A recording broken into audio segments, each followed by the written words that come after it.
Hey guys, welcome back to my channel.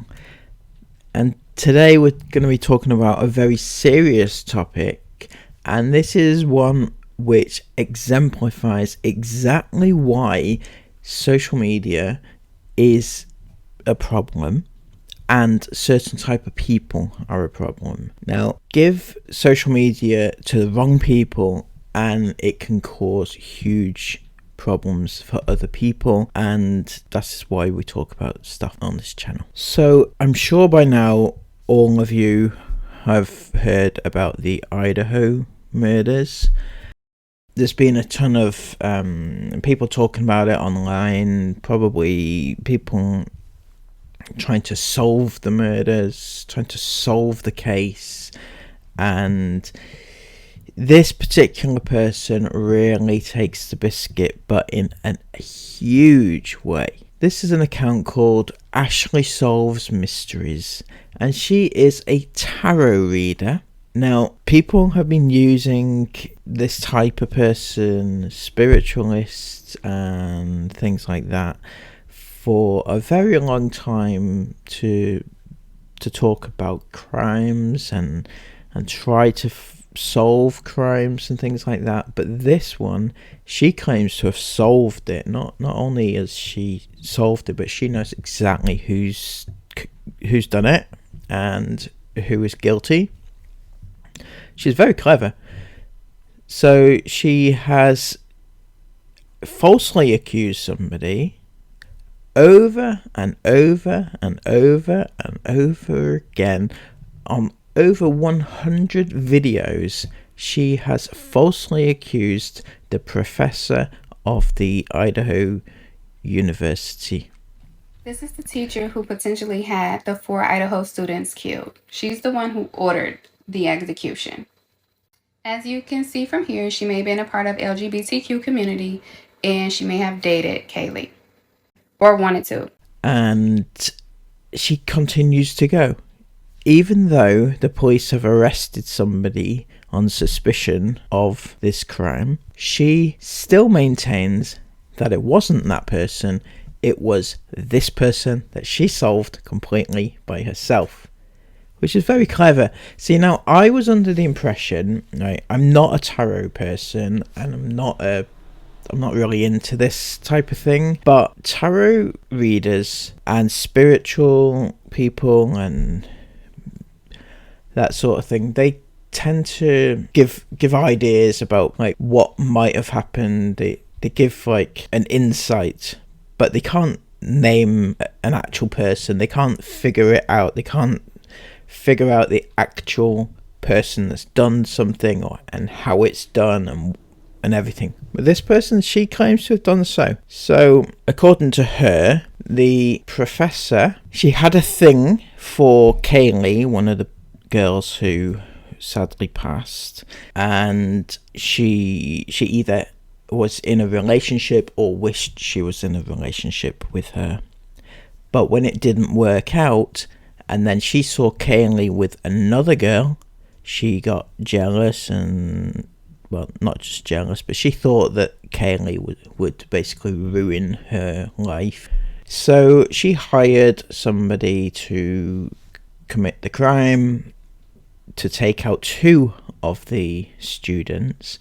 However, another 2 got in the way, and that's why 4. Rebecca was highly interested in Kaylee. She spent a lot of time fantasizing and thinking about her. They may have had some sort of fling.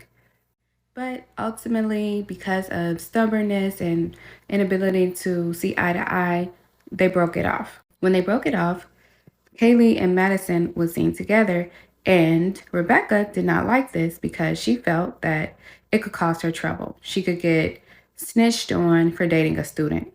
She was so consumed and worried about losing respect, admiration, and her possessions that she hired the killer to carry out the murder. The killer did it simply for money and to be back into school and so that he can finish his studies. He was previously in trouble and may be kicked out of housing. But despite the fact that they have no evidence to show, she has no evidence to show, that's not stopping her. She is on a rampage to bring down this woman, this innocent woman. And this is why it's sad, because not only is she accusing an innocent woman of doing one of the of doing the worst crime you could ever commit against somebody, but she's not stopping. She's not admitting defeat. She's not admitting that she's wrong, and she's putting it out there on video after video after video after video to so many impressionable people. You know what TikTok's like? They have an attention span of a gnat. So unless you investigate somebody, investigate a situation, a lot of people take the video as read. The professor is taking legal action against Ashley because defamation, and not only is this happening, but this despicable woman is actually mocking the situation about how she's being sued and she's going to court. His name is my name too. Whenever we go out, the people always shout, there goes John Jacob Jingleheimer. And she's actually going to go to court to defend herself, and she's going to prove in court that she has evidence. She has actual evidence. You know, she is not she has the evidence that this woman committed this crime, but she's not going to the police. No, she's going to use that evidence to defend herself in court against a defamation lawsuit. Like, I have physical evidence against Rebecca Schofield that validates everything that I've said about her, but I can't speak on it now because it has to wait for court. So hopefully court doesn't take too long. I haven't been served yet, but I'm actually gleaming with excitement.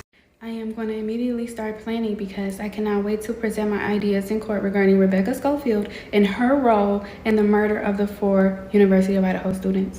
How she planned it, how it was her initial idea, how she hijacked the court, how she enticed him and energized him and got him ready to kill his own best friend.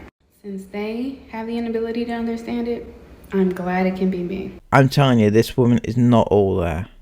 Since this lawsuit's come about, all she's done is mock it like it's not a very serious thing. It's basically see you in court sort of thing. And on Christmas Day even, she was actually sat there on TikTok mocking this lawsuit, which is over defamation regarding a very, very serious crime which she's accusing somebody of doing when they're innocent. This person is very, very problematic, to say the least, and she's a disgusting human being for doing this.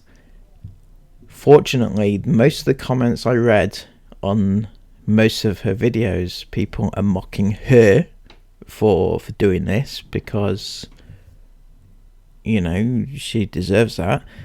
But this is why social media in the wrong hands is just a very, very dangerous thing. And people can accuse others of something and then it sticks and it's horrible. You can't accuse somebody of this crime and think it's okay. If you actually think that this person did it, which obviously they didn't, they have an alibi as well. They weren't even in the same state on that day. If you thought you had a cast iron evidence to prove, then you would go to the police and you would tell them, wouldn't you? You wouldn't tell TikTok. Come on. Anyway, this is one of the more serious videos I've had to cover. So I did a reading to see if Rebecca Schofield was remorseful for what she did, you know, ordering the murder of the 4 University of Idaho college students. And nothing came out about them. But what came out was degradation and dishonor, worried about her name, worried about her accomplishments, worried about her possessions. worried about dissimulation and people finding out who she really is, her real character, worried about a loss of accomplishments, worried about going to jail, losing everything that she worked so hard for, quote unquote, worried about corruption and treason, not worried about the lives that were taken. Thank you all so much for watching this video with me. Please remember to give this video a thumbs up, and if it's not too much to ask, could you please also subscribe, because I would really like to get to 9,000 subscribers before the end of January, and we can kick on from there, because it's been a long time since I reached 8. Until next time, take care and bye bye. If you're really worried about being misled about things via social media or anything, say this mantra: I guard my mind against misinformation. I guard my spirit against misinformation. I guard my emotions against misinformation. I guard my actions against misinformation.